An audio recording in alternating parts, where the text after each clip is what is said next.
मुख्य परीक्षा कभी दिलाए हैं? हाँ, मुख्य परीक्षा कभी दिलाए हैं? 3 लोग मुख्य परीक्षा दिलाए हैं। यहाँ बात पूरी तरीके से आती है शब्दों की, समझ में आ? पूरा शब्दों का खेल है, शब्दों की पीएससी यानी शब्दों की कसावट का खेल है ना। बहुत बड़ा नहीं करना है, बहुत बड़ा तो यूनिवर्सिटी में कर लिए हम, पर अब क्या हो रहा है, हमारे शब्दों की कसावट की प्रैक्टिस नहीं है। समझ में आ रहा है? पढ़ रहे हैं, पता है, लिख लेंगे, बहुत अच्छा लिख लेंगे 5 पेज, वहां तो 30 शब्द की बात हो रही है, 60 शब्द की बात हो रही है, 100 शब्द की बात हो रही है, 250 शब्द की बात हो रही है, इसके अलावा कुछ नहीं है पीएससी में। समझ में आ रहा है ना। अब हम लोग जब लिखने की बात आती है तो महत्वपूर्ण चीजें हमसे छूट जा रही है, हड़बड़ा गए अपन। समझ में आ रहा है? इनमें से आप लोग बताइए कौन ये बता सकता है कि मेरा ये विषय कंफर्म है जिसमें मैं बोल पाऊंगी? चलो कोई खड़ा होके बताओ, अपने से खड़ा होके बताओ, कोई एक विषय में मैं कॉन्फिडेंट हूँ मैडम, मैं उसमें करूंगा। बताइए आप लोग पढ़ रहे हैं ना, अभी तो एग्जाम नहीं है, कोई भी एक बताओ, कोई एक विषय किसी को भी ले लो, आपसे आना चाहिए। समझ में आ रहा है ना? चलो कोई भी बताओ, ऐसा है कॉन्फिडेंट में एक विषय में मैडम मैं ये कर लूंगी, हिस्ट्री हो जो भी चीज है बताओ, आप जीके का है कोई चीज, अभी करंट अफेयर में बताओ। हाँ बता बेटा, तू संविधान का बता सकते हैं आप, है ना? तो संविधान में किस चीज पे आप, संविधान तो बहुत बड़ा है, मेरा उसमें तैयारी अभी तक ज्यादा है, सब्जेक्ट पढ़े हैं, उसमें मेरा कॉन्फिडेंस है कि उसमें मैं जितना किया है मैं लिख सकता हूँ। अच्छा, मौलिक अधिकार बता सकता है? मौलिक अधिकार को तो परिभाषित करके बता, क्या है मौलिक अधिकार? मौलिक अधिकार हमारा मतलब मिला हुआ है, जिसका मतलब कुछ भी अगर हमारा खनन हो रहा है तो हम मतलब अपने अधिकार के लिए हम सुप्रीम कोर्ट जा सकते हैं, मतलब अपना आवाज उठा सकते हैं अगर कोई अधिकार खनन हो रहा है। और ये परिभाषा हुई क्या? इसमें जानने वाला 3 नंबर देगा क्या तुम लोग? 2 नंबर एकदम। हाँ और बता बेटा, मौलिक अधिकार के बारे में बताओ। हाँ, जीवन जीने के लिए जो हमारे जो अधिकार दिए जाते हैं, हाँ, पानी पीने के, भोजन की, आवास के, वो हमारे मौलिक अधिकार। और बताओ। देखो, संविधान द्वारा प्रदत्त ऐसे अधिकार जो हमें जन्म से ही प्राप्त हो जाते हैं संविधान द्वारा, उसको मौलिक अधिकार कहते हैं। इसमें मिल जाएगा ये इसमें हो जाएगा। तुम लोग बताओ, इसमें तुम लोग जांचोगे, तुम लोग नंबर दोगे इसमें, है? और क्या बात आनी चाहिए? हाँ बोलो। ऐसे मूलभूत अधिकार जिसे मानव से मतलब व्यक्ति से अलग नहीं किया जा सकता मौलिक अधिकार। अब देखो पीएससी 3 महीने देने वाले हो, तुम लोग खुद अपना अंदाजा लगाओ, तुम लोग अपना खुद अंदाजा लगाओ कि 3 महीने 2 महीने में परीक्षा होने वाली है, तुम लोग 2 लाइन जिस विषय में तुम लोग कॉन्फिडेंट है बोल पा रहे हो, उसमें 3 लाइन 30 शब्द में नहीं बोल पा रहे हो। समझ में आ रहा है? अभी कितना स्टडी की जरूरत है, 6 घंटा काफी नहीं है, 15 घंटा भी पढ़ो, कोई शर्म नहीं पढ़ने में, बन जाओगे तो बताना, फिर सब तुम्हारे ही देखेंगे कि इतना पढ़ रहे थे तब इसको मिला है ना? तो क्या चीजें आ रही है, अभी हम 3 महीने में पीएससी दिलाने वाले हैं और मौलिक अधिकार क्लियर नहीं हो रहा है ना? और कोई बताओ जिस विषय पे आप। हाँ बताओ बेटा। मौलिक अधिकार से आशय है उस अधिकार से है जो हमें संविधान द्वारा प्राप्त है, और जीवन व्यक्ति की सर्वोत्तम विकास के लिए उस अधिकार का प्रयोग किया जाता है। अगर इस अधिकार का कहीं हनन होता है तो हम अनुच्छेद 226 के तहत हाई कोर्ट और अनुच्छेद 32 के तहत सुप्रीम कोर्ट जा सकते हैं उसकी रक्षा। अच्छा, इसका कौन से संविधान में वर्णन है? ये कुछ नहीं आ रहा है। मौलिक अधिकार मैं नहीं जान रही हूँ ना, आप ही लोग से पूछ रही हूँ मैं। समझ में आ रहा है? ये कहीं तो संविधान में इसका उल्लेख होगा ना, इस धारा के तहत मौलिक अधिकार, ये बात सबसे छूट रही है। समझ में आ रहा ना? मेरे को नहीं पता, मैं नहीं पढ़ के आई मौलिक अधिकार। समझ में आ रहा ना? ये यहाँ से लिया गया भारतीय संविधान के इस धारा में मौलिक अधिकार, ये बेसिक चीज छूट रही है ना। अधिकांश पीएससी में यही गलती हो रही है, अधिकांश हमारे बच्चे ये कर पा रहे हैं कि जो मौलिक अधिकार की जब बात हो रही है तो बेसिक चीज, अब देखो सबको लग रहा है मौलिक अधिकार में बोल लेंगे, लिख लेंगे, 5 पेज वाला तभी लिख दोगे तुम लोग, एक पन्ना देंगे तो एक पन्ना सब लिख लो क्योंकि पढ़ रहे हो, पर क्या हो रहा है, बेसिक चीजें छूट जा रही है। तो आप लोगों को अब इन 2 महीनों में, मैं तो कैलकुलेट कर रही थी कि अभी आप लोगों का मात्र 17 जून को भी हिसाबेंगे तो कितना डेज बच रहे हैं, 98 है, उसको अपन 100 भी मान ले अपन, ठीक है? आज मोटा मोटा आज से ही मान ले तो 100 मान रहे हैं। और विषय कितने हैं? 20 विषय हैं, 32 विषय उसको और छोटा कर दिया गया है ना। अभी तो इस बार छोटा कर दिया, जैसे पहले होता था खंड 3 से 32 विषय है, वो अब 20 पेपर है, समझिए, है ना, 20 पेपर है। अब आप इसको भाग दे दीजिए तो क्या हो रहा है 20 पंचे 100, 5 दिन मिल रहा है एक विषय के लिए, 5 दिन मिल रहा है। और 5 दिन कैसा, 5 डेज कैसा? यदि इंडियन हिस्ट्री पढ़ रहे हो तो पीएससी वाले ये काम करते हैं, सामान्य अध्ययन बोलते हैं, और वो सामान्य अध्ययन नहीं है, समझ में आ रहा है ना, सामान्य बोल बोल के मारते हैं, सामान्य बिल्कुल नहीं है। क्यों? क्योंकि इंडियन हिस्ट्री की बात करेंगे तो मैं सिलेबस देख रही थी, प्राचीन काल, मध्यकाल और आधुनिक काल, जिसको हम लोग 3 साल में बीए में पढ़ाते हैं, उसको आप लोगों को पूरा बीए फर्स्ट ईयर और ये सब में पढ़ाते हैं, आधुनिक काल। ये 3 साल का सिलेबस है, और कहीं से भी उठा के पूछ दे रहे हैं, ऐसा नहीं है। उनका जो मूड में आया वो पूछ रहे हैं, क्योंकि उनको एक जिला प्रशासन में एक अच्छे योग्य व्यक्तियों को नियुक्त करना है ना। तो उनका ये टारगेट है कि हम क्या करें, बेस्ट को चुने। तो जो बहुत ज्यादा उन चीजों को अध्ययन करके आ रहा है वो अपना बेस्ट दे रहा है, ठीक है। तो अब ये एक मोटी चीज आपको समझ में आ गई। अब सोना बंद करना है, स्टडी करना है, और बहुत स्टडी करना है, ठीक। दूसरी चीज एक समझ में आना है आपको कि अब समय कम है, 5 दिन में क्या होगा। एंशिएंट पढ़ोगे तो एंशिएंट समझ में नहीं आएगा, सिंधु घाटी पढ़ोगे कि उसमें अपना गुप्त काल पढ़ोगे, मौर्य काल पढ़ोगे, चंद्रगुप्त पढ़ोगे कि दक्षिण भारत का साहित्य पढ़ोगे, कि मध्यकाल में अकबर पढ़ोगे, कि उसकी नीतियां पढ़ोगे, है ना। और उसके बाद जो जिसका जोन है वो तो क्लियर है, इतिहास वाली होती इतिहास को बोल सकती हूँ। अब मेरे कोई केमिस्ट्री बोलेगा तो पसीना छूटेगा, जो साइंस वाला ग्रुप है उसको आर्ट्स कठिन लग रहा है, जो आर्ट्स वाला ग्रुप है उसको साइंस कठिन लग रहा है, असंभव वाली बात है। जीके, अब सामान्य अध्ययन की बात हो रही है तो सामान्य अध्ययन में एक ट्रिक अपनाया जाता है कि ये एक सूत्र होता है कि आपको तथ्यों पर, या हिस्ट्री की भी बात अपन करें तो क्या करना है, आपको तथ्यों को रटना है। दूसरा मैं तथ्यों को रटना है और आपको करंट में नजर रखना है। जितनी चीजें हैं, इतिहास नहीं बदलेगा, अकबर नहीं बदलेगा, जहांगीर नहीं बदलेगा, शाहजहां नहीं बदलेगा, है ना, लॉर्ड क्लाइव की नीतियां नहीं बदलेंगी। इन चीजों को आपको रटना ही है, रट के छोड़ दो, वहां आपको टेंशन कुछ भी नहीं होने वाला। समझ में आया? टेंशन कब होता है, जीके में जो चीजें बदल रही है ना। नागरिक संशोधन कानून जो बन रहा है उसमें अमेंडमेंट आ रहा है, फिर से कोई संशोधन होगा। एक तो एक चीज तय हो गई कि वो कब लागू हुआ, किन राज्यों पे लागू हुआ, उसके बाद अब जो जो हो रहा है उस पर बिल्कुल आपको लगना पड़ेगा कि ये चीजें हम नई चीजें कहाँ से शामिल हो रही है। क्यों? आपके नहीं लगने से क्या होगा, ऐसे धुरंधर बैठे हैं जो हर चीजों को रट रहे हैं, कर रहे हैं और वो कर रहे हैं। यदि वो एग्जामिनर के पास कोई कॉपी आती है और वो चीज जो नई चीज को दे रहा है तो उसको ज्यादा नंबर मिलेगा। आप पुरानी चीज बोल दिए मौलिक अधिकार में, जो बहुत पढ़ रहा होगा और मौलिक अधिकार का मास्टर होगा, संविधान लॉ वाला लड़का पढ़ेगा पीएससी, तो मौलिक अधिकार इस संविधान की इस धारा में ये होना चाहिए बोल देगा 3 लाइन में, ठीक है। तो अपने को क्या करना पड़ेगा कि अपने को जो बेसिक चीजें हैं उसको रट के छोड़ देना है, और जो चीजें बदल रही है, जो चीजें हो रही है उस पे अपने को नजर रखना है।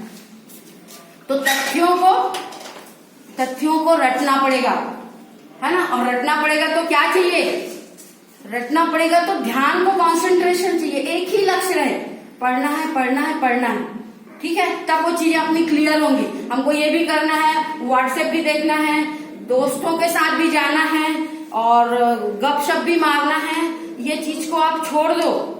समझ में आ रहा ना। एक मैडम मिली थी, आभा तिवारी मैडम, बोली मैं 3-4 साल तक मतलब मैं सोशल लाइफ को छोड़ दी थी, और हम लोग कैसे करेंगे, वाह बोली है कैसे नहीं खेलेंगे समझ में आ रहा है ना, बोलता है कि नहीं, वाह वो कैसे नहीं खेलेंगे, ये नहीं करेंगे, और हम ना अपना 3 दिन 4 दिन ये सब छोड़ देते हैं। यहाँ जो IAS बंसल सर थे, है ना, उनकी माँ से मैं मिली, मैं बोली आपका बेटा कैसे पढ़ता था, तो वो बता रही थी कि मतलब वो उसको जब पढ़ता था तो उसका ध्यान क्या रहता था कि इतना ज्यादा वो तैयारी किए, बंसल हमारे एलोमनी में भी हैं, वो बताया कि उसका पैजामा उसके बिस्तर में चीटी भी चलते रहती थी ना, उसको ध्यान नहीं रहता था। मैडम आप अपने उनकी माँ से पूछना। मैं बोली वो कभी एक बार वो घर आई थी उनकी माँ, मैं बोली आपका बेटा IAS निकल गया, तो वो बताया कि वो उसके मेरा बेटा पढ़ता था, दाढ़ी मूछ उसका कहीं उसका ध्यान नहीं रहता था। कभी कभी ऐसा होता था मैडम, वो जिसमें पढ़ता था उसके बिस्तर में बहुत चींटियां रहती थी, उसको इस बात का भी भान नहीं होता था कि मेरे बिस्तर में चींटियां हैं। तब वो IAS निकाला। समझ में आ रहा है ना? तो क्या चीजें आ रही है, हम लोग क्या करते हैं, अपने लक्ष्य को तो रखते हैं पर मनोरंजन के तौर पे। हमको क्या करना है, थोड़ा सा पढ़ भी लेना है, थोड़ा सा समाज में बता भी देना है। इसलिए क्या हो रहा है, पीएससी का हल्ला हो रहा है, पर पीएससी कोई नहीं निकाल पा रहा है। सबका कलेज है। तो हर बच्चे को पूछोगे ना, गधा टाइप का रहेगा, वही बोलेगा पीएससी निकाल रहा है।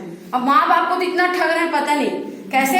हमको इंजीनियरिंग करने के बाद कहाँ जाना है, दिल्ली कोचिंग करना है। दिल्ली के बाद बंदा वापस आ जाएगा। अब माँ बाप भी खुश है कि पैसा दे रहे हैं, और उसके बाद भी भाई दिल्ली आ गए, उसके बाद दिल्ली के बाद पढ़ो ना यहाँ, तो वो चीजें वही छूट जाती। फिर यहाँ के एक साल दिल्ली का करेज होता है, एक बार इंजीनियरिंग पढ़ा के भेज दिए, फिर दिल्ली में IAS UPSC कोचिंग करने से लगे, फिर वहां से आए, फिर इधर उधर घूम रहे हैं। अधिकांश लोग का ऐसा हो रहा है।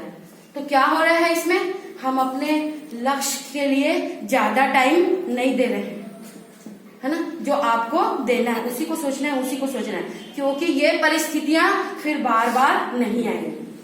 ठीक। तीसरी जो महत्वपूर्ण बात है कि आप लोगों को यदि कहा जाए एक लाइन में कितना शब्द होता है, ठीक है, शब्दों को तौलिए और शब्दों को नापिए और शब्दों को गिनिए। पीएससी इन्हीं चीजों पर बेस्ड है। अब आप बताइए कि एक लाइन में कितना शब्द आएगा, समझ में आ रहा है ना? क्योंकि उसके पास टाइम नहीं है, वो लिख दिया 20 शब्दों में लिखो, तो 1 2 3 जो पीएससी दिलाया है उसको पता है। यहाँ पर लिख देंगे 30 शब्द, शब्द सीमा 30, और यहाँ लिख देंगे अंक 2, और लिख देंगे यहाँ पर स्थायी बंदोबस्त का, स्थायी बंदोबस्त के बारे में बताइए। ठीक है, अब क्या करेंगे आप, चलो स्थायी बंदोबस्त के बारे में कोई है जो बता पाएगा 3 लाइन में? हाँ, मैं इसको लिखती हूँ, मैं इसको लिखती हूँ और आप लोग उसका आकलन करेंगे, है ना। 3 ही लाइन में देना है आपको ये, उसके बाद तो शब्द ही नहीं है ये। चलो कौन आगे यहाँ लिखो स्थायी बंदोबस्त के बारे में, ये 3 लाइन है पीएससी का। हम अभी आज मैं और भी आप लोग के बीच आऊंगी। अभी केवल हम उन शब्दों का जो पहला पेपर शुरू होता है, 2 नंबर के प्रश्न 30 शब्दों में और 4 प्रश्न आता है। फिर दूसरा होता है पीएससी में अधिकतम शब्द सीमा 60 और 4 नंबर का होगा। ठीक है, तो आज थोड़ी सी चर्चा, बहुत ब्रॉड है पीएससी, है ना। अपने उसमें प्रेजेंटेशन में भी थोड़ी सी बात मैं चर्चा करूंगी। तो आज उन चीजों को फोकस करना है कि हम दो अंक महत्वपूर्ण है, क्योंकि जांचेगा तो कितना ही कुछ, पूरा उसमें बात भी रख दो तो 1.5 और 2 हो गया, बहुत खुश होके बहुत रट के 2 कर दिए, समझ में आ गया। तो हम एक एग्जामिनर ही नहीं जांच रहा है उसको, फिर उससे बड़े 2-3 जगह कापी जाएगी, ये 2 कैसे दे दिया करके। उसका मन आएगा तो 2 को 1.5 कर देगा, फिर 1.5 में लटक जाओगे आप लोग, समझ में आ रहा। फिर और उससे बड़े लोग जांचेंगे तो पता चला 1 भी दे देंगे, समझ में आ रहा है। बहुत पीएससी एकदम जहां तक मैंने जाना है, राज्य लोक सेवा आयोग एक ऑनेस्ट संस्था है, समझ में आ रहा है ना। सबसे पहली चीज, जहां पर अपन जिस चीज को करते हैं उस पर भरोसा रखिए। 9 किरण आ रहे हैं, 9 किरण पे ऑनेस्ट रखिए। यदि 9 किरण से ही आपका होना होगा ना, यहीं से आप निकल जाएंगे पीएससी, समझ में आ रहा है ना। तो जहां पर आप टाइम दे रहे हैं, आपका इतना कीमती समय जा रहा है, यदि आप यहाँ के लिए हैं तो ये मत बोलो कि 9 किरण में ये नहीं होता, ये बोलो कि 9 किरण हमको कुछ ना कुछ देगा। तो जहां से आपका पॉजिटिव एटीट्यूड होगा तो क्या होगा, आप उसके प्रति श्रद्धावान हो जाते हैं, और श्रद्धावान लभते ज्ञानम। जहां से श्रद्धा शुरू होगी वहां से ज्ञान शुरू हो जाएगा, समझ में आ रहा है ना। तो आपको ऑनेस्ट रहना है। एक और प्रसंग बता रही हूँ, क्योंकि ये मोटिवेशनल स्पीच के लिए आई हूँ। कल मैं एक प्रवचन सुन रही थी सुधांशु महाराज जी का, बहुत बात में मैं टीवी चालू की तो ये देखिए सुधांशु महाराज वो कालिदास के प्रसंग में बता रहे थे। बहुत ज्यादा प्रवचन में भरोसा नहीं करती, पर किसी साधु संत की सही बातें और निचोड़ यदि अपने को मिल रहा है तो ले लो। तो वो उसमें वो बता रहे थे कि कालिदास को उसकी पत्नी ने निकाल दिया। क्यों निकाला? उसकी पत्नी विदुषी थी, वो अनपढ़ था, तो कैसे मैच होगा? समझ में आया था? वो गुस्सा हो जाती थी, इसको कुछ नहीं आता, बहुत कुंठित होकर जंगल चला गया। तो जंगल में उसको कोई गुरु मिला, उसने बोला कि आपको भगाया इसलिए कि पत्नी विदुषी है, आप नहीं है, अनपढ़ है। अब अनपढ़ आदमी, और उनको बोला कि आप क्या करिए, किसी एक चीज पर आप श्रद्धा रखिए, ज्ञान अपने आप मिल जाएगा। समझ में आ रहा ना? वो सुधांशु महाराज बोले कि एक चीज पर आपको ऑनेस्ट रहना है, किसी चीज के आपके प्रति आप श्रद्धा रखिए। उसने देवी पर श्रद्धा रखी, एक इमेज किया, काली की पूजा की, और उसके बाद जब उसको मतलब श्रद्धा हुई तो अपने आप उसको लगा कि कहाँ कहाँ मेरे को कमियां हैं और मेरे को क्या करना है। और आज देखो विश्व प्रसिद्ध जितने ग्रंथ है संस्कृत के उत्कृष्ट कोटि के, कालिदास के द्वारा लिखे, उसकी कोई सानी नहीं है। फिर संस्कृत को तो अपने आप में समाहित कर लिया कालिदास, इसीलिए वो अपना नाम किया, क्योंकि वो काली की पूजा करता था, काली का वो दास था, सेवक था, इसलिए कालिदास पड़ा। देखो कितनी अच्छी बात उसने कही। और उसके साथ उन्होंने कहा कि क्या हो रहा है, श्रद्धावान लभते ज्ञानम। ये शब्द तो मैं बहुत बार बोली, पर कल समझी कि वाकई में उसने श्रद्धा की, उसके बाद वो चीजें हुई। तो आपको क्या करना है, 2-3 चीजों पे ध्यान रखना है। एक तो आपको ये मानना है कि जिससे आपको रोजगार मिलने वाला है, जिससे आपके कैरियर बनने वाला है, पहचान होने वाली है। तो कौन कर रहा है? पीएससी। तो पीएससी को कोई गाली दे रहा है, वहां से आप गाली मत दो, आप वहां से हट जाओ। अभी आपके गाली देने का टाइम नहीं आया है, क्योंकि आप जानते क्या हो पीएससी के बारे में। जो जानेगा वो गाली देगा। मैं जान रही हूँ तो मैं गाली दे रही हूँ क्या? मैं तो उसके प्रति ऑनेस्ट हूँ। समझ में आ रहा है ना? क्योंकि मैं भी पीएससी सेलेक्ट हूँ। समझ में आ रहा है ना?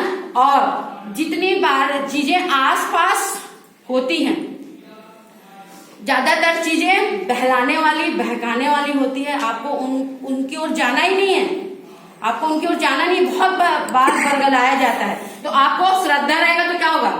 आपके माँ के बारे में कोई बोला जाता है, माँ के प्रति श्रद्धा, तो तेरी माँ ऐसे कर दी, नहीं नहीं नहीं नहीं, कैसा होता है? फिर अपना श्रद्धा डगमगाती क्या माँ के लिए? नहीं डगमगाती। फिर भी कुछ हो जाएगा, अपने साथ भी कुछ हो जाएगा, फिर घूम फिर के माँ में आ जाते हैं। समझ में आ रहा है? वहां आपकी श्रद्धा है। मंदिर में जाते हैं आप तो क्या होता है? मंदिर में भगवान कुछ नहीं करते तो गाली देते हैं क्या? मैं देख लूंगा ऐसा करके, फिर दोबारा जाते हैं। और मंदिर की सीढ़ियों में चढ़ते समय आप श्रद्धा रखते हैं। अपना श्रद्धा टूटा है क्या? पूरे मृत्यु तक श्रद्धा नहीं टूटती। नहीं भाई, हमसे कोई गलती हुई होगी।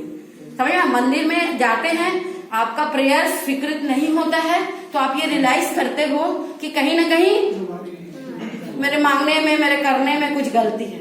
बस पीएससी को मंदिर ही मान लो, इस बार सेलेक्ट होते हैं। समझ में आ रहा है ना? यदि मंदिर मान लोगे तो क्या होगा? आप वहां से जाने के बाद यदि असफल होते हैं तो मंदिर की भांति आप अपनी कमियों को देखो कि मैं कहाँ कहाँ छूट गया कि पीएससी में सेलेक्ट नहीं हुआ है। ये नहीं देखना कि पीएससी में नहीं होता है, वहां रिश्वत, ये कुछ नहीं करना है। समझ में आ रहा है ना? तो आपका विश्वास देखो, कई लोग बताते हैं जो आईएएस बनते हैं, जो पीएससी 3 बार अटेम्प्ट में पास हुआ, 4 बार अटेम्प्ट में पास हुआ। समझ में आ रहा है ना? तो वो क्यों कर रहे हैं? वो शायद उसे मंदिर ही समझ लिए, और मंदिर में जाकर बार बार निराश नहीं हुए। फिर से उसको लगा कि मेरे में कुछ कमियां है, मैं फिर से करूंगा, मैं फिर से करूंगा, मैं फिर से करूंगा। तो एक बार करने के बाद क्या होता है, उसमें आपको अपनी ही कमियां दिखने शुरू हो जाएगी। समझ में आ रहा है ना? कि मेरे को अरे ये चीज मेरा छूट रहा है, अरे मैं ये चीज नहीं कर पाया, मेरा ये चीज कमी। अभी मैं एक बंसल मैडम की यहाँ से जो सेलेक्ट हुई, उसका इंटरव्यू पढ़ रही थी, तो वो बता रही थी कि मैं 2 बार में सेलेक्ट हुई। तो पहली बार मैं सेलेक्ट की तो नोट्स ले आई, कचरा टाइप का, फिर पढ़ी, है ना? तो उसको समझ में आ गया कि इससे काम नहीं बनने वाला है। तो उसको ये ट्रिक समझ में आया। और हर व्यक्ति की अपनी स्ट्रेटेजी होगी, अपनी रणनीति होगी। समझ में आ रहा है ना? हर व्यक्ति अपना अपना रास्ता बताता है। अब कोई गाड़ी चला रहा है या कोई चीज सीख रहा है तो क्या होता है, कोई जल्दी सीख जाता है, कोई बाद में सीखता है, कोई किसी को चपकता है, कोई चीज को। तो क्या हो रहा है, उन चीजों को हम लोगों को क्या करना है, सीखने की प्रक्रिया हर किसी की अलग होगी। तो हर किसी की रणनीति अपने को ये नहीं करना कि वो कर रहा है तो वो नहीं, हमको क्या करना है, हम डिसाइड करेंगे कि हमको 8 घंटा पढ़ना है, हमारा अंग्रेजी वीक है, हमारा ये वीक है, ये वीक है, ये वीक है, हमको 15 घंटा। कोई बच्चा 8 घंटे में उस चीज को कर पा रहा है, हो सकता है कोई स्लो लर्नर हो तो उसको 15 घंटे की जरूरत पड़े। ठीक है, तो अपनी स्ट्रेटेजी खुद तय करना है। वो बंसल मैडम जो बता रही थी, उसी की दूसरी बेटी जो डिप्टी कलेक्टर बनी, बंसल मैडम की, है ना? तो उनका ये कहना था कि मैं एक बार की तो सब नोट्स लाई और मेरे को समझ में नहीं आया। फिर दूसरी बार लगा मेरे को अपने हाथ से नोट्स बनाना चाहिए, तो वो क्या किए, अपने हाथ से नोट्स बनाए। तो हाथ से नोट्स बनाने का फायदा क्या हुआ कि वो लिखा हुआ याद रह जाता है। 4-5 किताबें एक समय में पढ़ने में आसान, समय कम लगता है, बाद में उसको देखा जा सकता है और तय कर सकते हैं। अब किताब में इतना बड़ा स्थायी बंदोबस्त है, पर तुमको तो इतना बड़ा चाहिए, तो इतना बड़ा और उससे बड़ा वो कौन कर सकता है। यदि हाथ से लिखे हुए नोट्स होंगे तो आप अपने हिसाब से बना सकते हैं। तो उसने क्या किया, उस टाइप की अपनी स्ट्रेटेजी तय की, वो स्वीकार की। दूसरी बार मेरे को समझ में आ गया कि मैं क्या करूंगी, अपने हाथ से नोट्स बनाऊंगी, और हाथ से नोट्स बनाई और सेलेक्ट हुई। वो उसकी रणनीति थी, समझ में आ रहा है ना। तो कई चीजें ऐसा जो लोग बोल रहे हैं तो उनकी कई बातें को अपने को एक्सेप्ट करना चाहिए, ठीक है। अब जो सबसे बड़ी कठिन समस्या है आप लोगों के बीच, वो है आप उसको परिभाषित कीजिए। समझ में आ रहा है ना, आपको परिभाषित करना नहीं आ रहा है।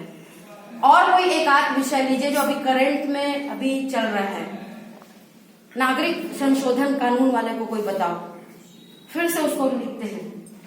उसके बाद यहाँ पर मैं क्या चीज के बारे में बोल रही थी, स्थायी बंदोबस्त। अब यहीं पर आते हैं, फिर उसमें आते हैं। चलो कौन पढ़ रहा है, यही बैठो, काम यहीं से होना है शुरू। समझ में आ रहा है ना। बहुत ज्यादा वैसा मत सोचो कि मैं क्या बता रही हूँ क्या नहीं समझ में आ रहा है, पर ये चीज को समझ जाओगे ना तो बहुत आप लोग। स्थायी बंदोबस्त के बारे में बताइए।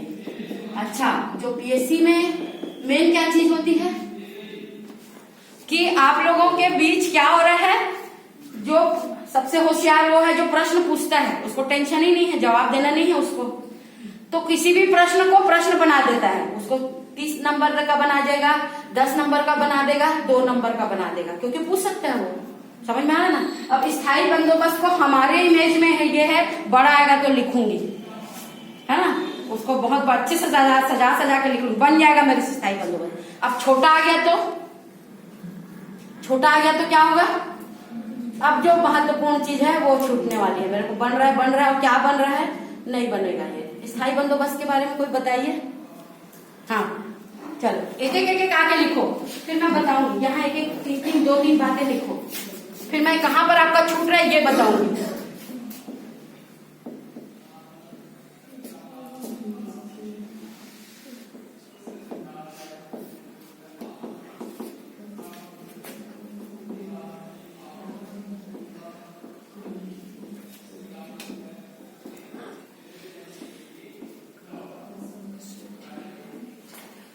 सब सोच के रखो, सबका दिमाग चलना चाहिए देवेंद्र के साथ।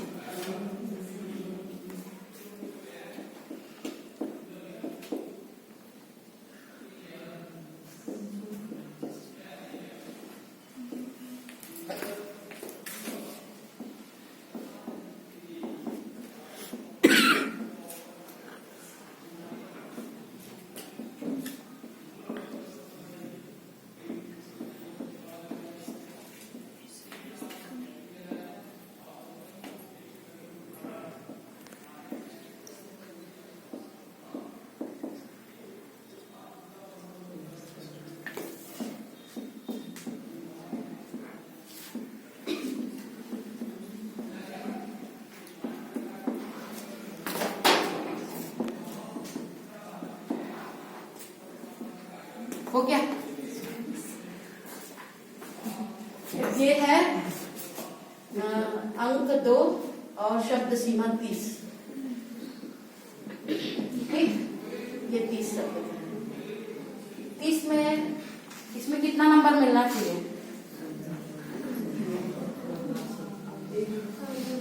बात आई ऐसा लग रहा है? कोई कॉन्फिडेंट बोलो, वही बात। तो देवेंद्र का बात काट दिया करके बुरा लगेगा नहीं। ठीक है, इसमें किसको कितना नंबर, तुम लोग एग्जामिनर रहोगे, तुम लोग जांचोगे इसको, तो कैसा कितना नंबर लोगे इसमें? आधा नंबर। ठीक है देवेंद्र, ये आधा नंबर के लायक है। अब और कौन इसमें डालना चाहिए, क्या बात आनी चाहिए इसमें? हाँ आओ, यही एक लिखो जो इसके ऊपर आएगी बंदोबस्त, स्थायी परमानेंट सेटलमेंट के बारे में।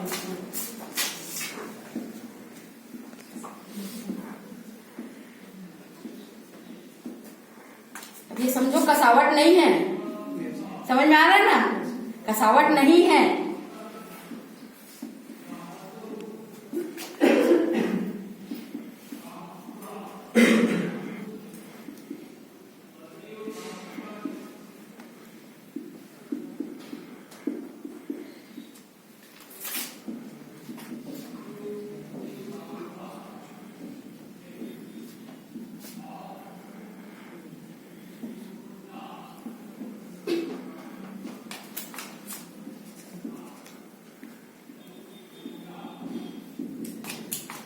और इसको रटना है आप लोग को। भू राजस्व व्यवस्था में आता है, ये मैं इसलिए तुम लोग को बता रही हूँ कि पिछले पीएससी में क्वेश्चन कभी आया है, और कोई दिलाया होगा तो पता होगा, आप दिलाए हैं ध्यान ना होगा तो ये देखिए, ये पीएससी का ही क्वेश्चन है।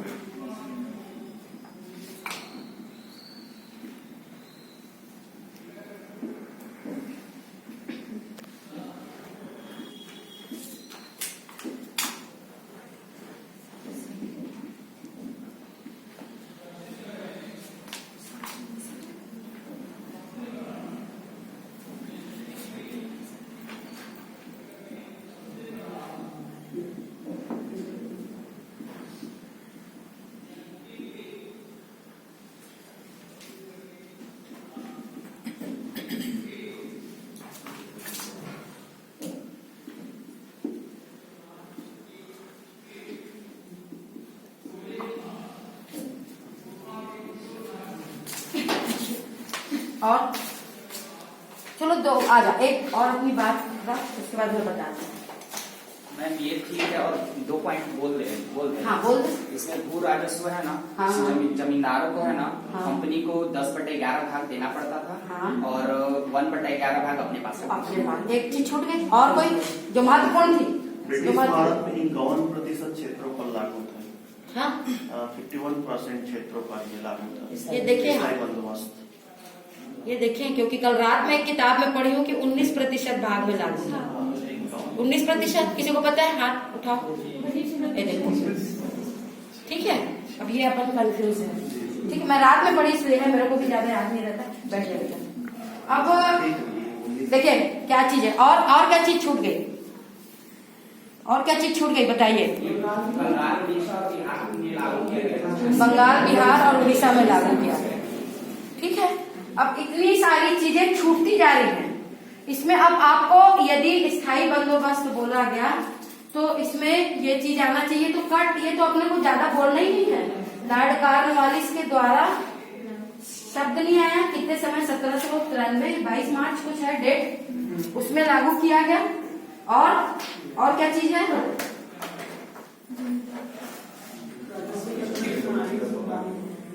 22 मार्च 1793 को लागू किया गया लॉर्ड कॉर्नवालिस के द्वारा। अब मैं इसको लिखती हूँ, है ना, कोई जरूरी नहीं है कि मेरा लिखा सही हो, वो जांचने वाला फिर अपने मन का मालिक है।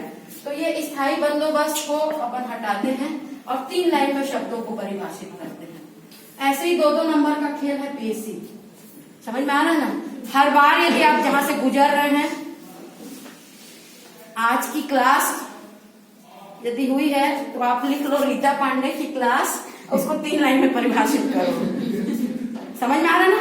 ये करने की आदत होगी तो आगे आपके आईएएस में भी काम आएगा, पीएससी में भी काम आएगा।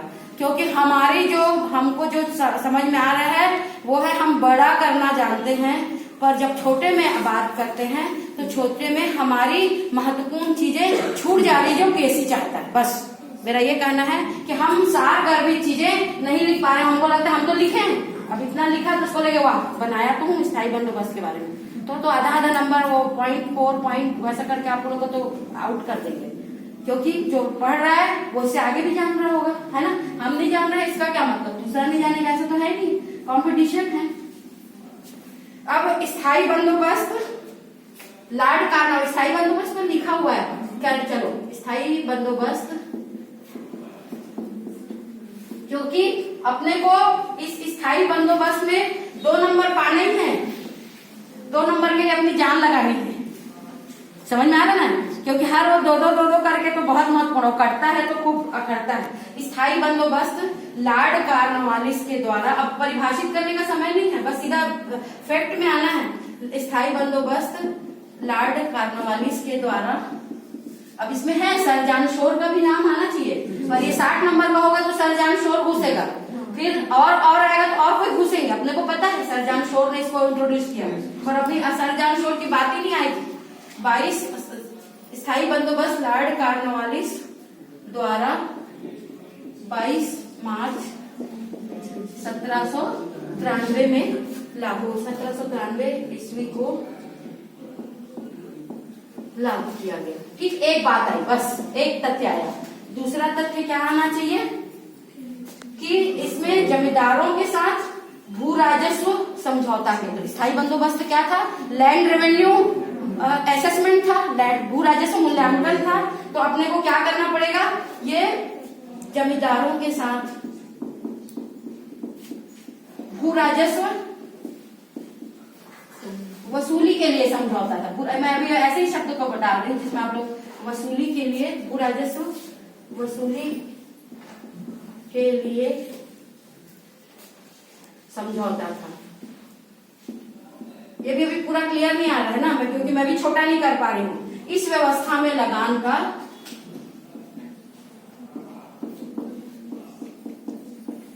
लगान का 10/11 भाग किसके पास रहेगा, सरकार के पास,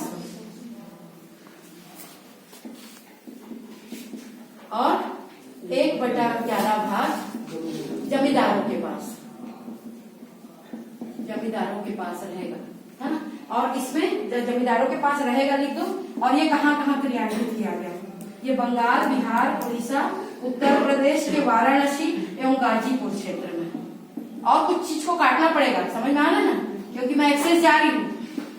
बंगाल, बिहार, उड़ीसा, और नहीं लिखना है, उड़ीसा में लागू किया गया, छोड़ दो उसको। और ये समझ में आ गया ये। तो ये चीजें